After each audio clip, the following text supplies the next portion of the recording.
Hello friends, welcome once again our YouTube channel doctor Bhushan biology. Last lecture से हम discuss कर रहे हैं सेल साइकिल सेल डिवीजन, जो कि एनसीईआरटी बुक में चैप्टर नंबर 10 है। यूनिट नंबर 3 के अंदर चैप्टर नंबर 10 आता है। वहां पे हमने डिस्कस किया था definition of cell cycle and cell division. तो डेफिनेशन क्या दी थी? एक सिक्वेंशियल इवेंट्स होती है, जो भी घटनाएं एक सीक्वेंस में होगी, जहां पे ग्रोथ होगी, सिंथेसिस होगा डीएनए का, और उसके बाद सेल का डिवीजन हो जाएगा। उसको हम कहते हैं सेल विभाजन, पेशी विभाजन जिसे कहा जाएगा। तो ये सीक्वेंस में होगी, उसे हम सेल साइकिल कहेंगे। अभी सेल डिवीजन क्या होता है? पेशी विभाजन। ओके, तो एक पेरेंट सेल होगी, उससे दो नई सेल्स फॉर्म होती है, उसको हम कहते हैं सेल डिवीजन। आज हम डिस्कस करने वाले हैं फेजेस ऑफ सेल साइकिल, जो कि इंपॉर्टेंट पॉइंट है। तो देखिएगा, phases of cell cycle, phases किसे कहेंगे? जो भी स्टेजेस होती है, अलग अलग स्टेज हम जिसे कहेंगे, तो फेजेस ये होगी स्टेजेस। तो सेल साइकिल की फेजेस क्या होती है? अभी हमने लास्ट टाइम डिस्कस किया था, सेल साइकिल जो भी होगी राउंड में होगी, ये मैंने आपको कहा था।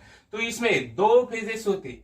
सबसे पहली फेज होगी, समझो मैंने सेंटर कंसिडर किया है, सबसे पहली फेज और दूसरी फेज कौन कौन सी होती है देखिएगा। तो यहाँ पे एक फेज होती है इंटरफेज। तो यहाँ पे मैं देखिएगा, ये जो आपको दिखा रहा हूं, ब्लैक से राइट कर रहा हूं, ये आ गई इंटरफेज। और दूसरी जो फेज होती है उसको हम कहते हैं एम फेज। तो देखिएगा, यहाँ पे जो दूसरा पोर्शन में आपको दिखा रहा हूं, ये आ गए एम फेज का पोर्शन, एम फेज। तो इंटरफेज एंड एम फेज क्या है? तो हम कहेंगे phases of cell cycle. Cell cycle की दो फेजेस होगी, पहली होगी इंटरफेज और दूसरी क्या होगी? M phase. तो एम फेज देखिएगा, दो फेजेस यहाँ पे आएगी, पहली होगी इंटरफेज, दूसरी होगी एम फेज। अभी यहाँ पे मैंने आपको सेल साइकिल के फॉर्मेट में दिखा है। इंटरफेज को क्या कहेंगे? सबसे पहले तो यहाँ पे मैं आपको बता दूं, इंटरफेज को कहेंगे रेस्टिंग फेज। रेस्टिंग फेज यहाँ पे कहा जाता है सेल रेस्ट ले रही है, एक्चुअली सेल रेस्ट नहीं लेती है। तो रेस्टिंग क्यों कहा जाएगा? मैक्सिमम टाइम यहाँ पे लग रहा है सेल को, जो भी मैक्सिमम पोर्शन सेल साइकिल का ये फेज ले रही है, तो हम इसे रेस्टिंग कहेंगे। मैक्सिमम टाइम यहाँ पे लग रहा है ये फेज पूरा होने में, तो इसे हम कहेंगे रेस्टिंग फेज पहला। और दूसरा हमने यहाँ पे क्या कहा है? मैक्सिमम टाइम यहाँ पे लग रहा है। तीसरा पॉइंट क्या है? इसी को कहा जाता है प्रिपरेटरी फेज। अगर यहाँ पे क्वेश्चन आ भी गए तो आपको ये तीन नाम, प्रिपरेटरी फेज, क्यों यहाँ पे प्रिपरेशन किया जाता है? प्रिपरेशन किसके लिए किया जाएगा? तो प्रिपरेशन जो भी माइटोसिस यम फेज करना है, डिवीजन करना है, डिवीजन वाली फेज का जो जो नेसेसरी या फिर हम कहेंगे रिक्वायर्ड मटेरियल है, या फिर क्या कहेंगे, रिक्वायर्ड मटेरियल है, उसको हमें यहाँ पे क्या करना है? बनाना है। तो इसलिए हम इसे क्या कहेंगे? Preparatory phase. अभी इसकी लोकेशन क्या है? तो ये एम फेज के दोनों साइड से देखिएगा, ये है एम फेज में चार अलग अलग फेजेस आएगी, जो कि मैं आपको बताने वाला हूँ, प्रोफेज, मेटाफेज, एनाफेज, टेलोफेज। तो इसकी लोकेशन क्या है?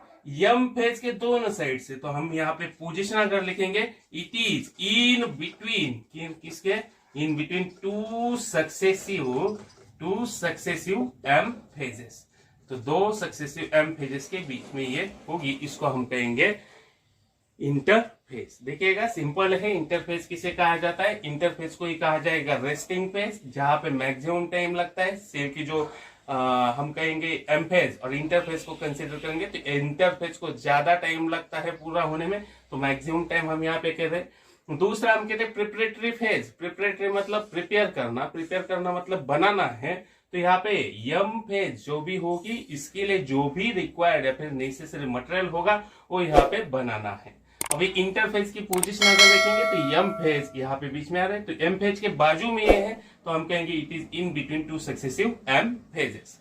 अभी क्वेश्चन ये रेज होता है, सर एम फेज क्या है? तो जनरली आपकी जो एनसीईआरटी है, तो वहां पे एनसीईआरटी में एम फेज को लिखा है माइटोसिस फेज। माइटोसिस फेज ऐसे यहाँ पे लिखवा दिया है, M phase is mitosis phase. Actually हम इसे ये भी कहेंगे डिवीजन वाली फेज, डिविजनल, जहां पे डिवीजन होता है उसे हम कहेंगे एम फेज। तो आप कहोगे फेजेस ऑफ सेल साइकिल खाली इंटरफेज है, एम फेज है। तो देखिएगा, टाइप ऑफ सेल डिवीजन हम जब देखेंगे, तो वहां पे अमाइटोसिस, माइटोसिस एंड मियोसिस, ये तीन टाइप आएगी। यहाँ पे एनसीईआरटी में M phase stands for mitosis phase ऐसा कहा है, जिसको हम कहते हैं डिवीजन वाली फेज। तो डिवीजन वाली फेज मीन्स जहां पे सेल का एक्चुअल डिवीजन स्टार्ट होता है। तो देखिएगा अभी जो भी इंटरफेज होगी, इंटरफेज कितना टाइम लेगी, मैक्सिमम टाइम हम कहते हैं, तो जो भी टाइम होगा उसमें से 95% टोटल सेल टाइम का अगर मैं कंसीडर करता हूं तो उसमें से 95% टाइम ये इंटरफेज लेती है।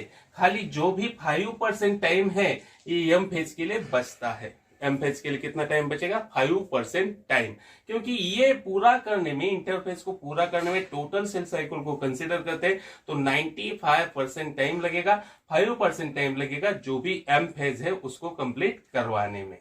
अभी देखिएगा ये है फेजेस ऑफ सेल साइकिल। तो हम इन डिटेल देखने वाले हैं नेक्स्ट वीडियो में।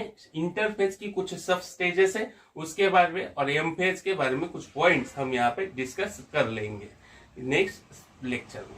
Thank you.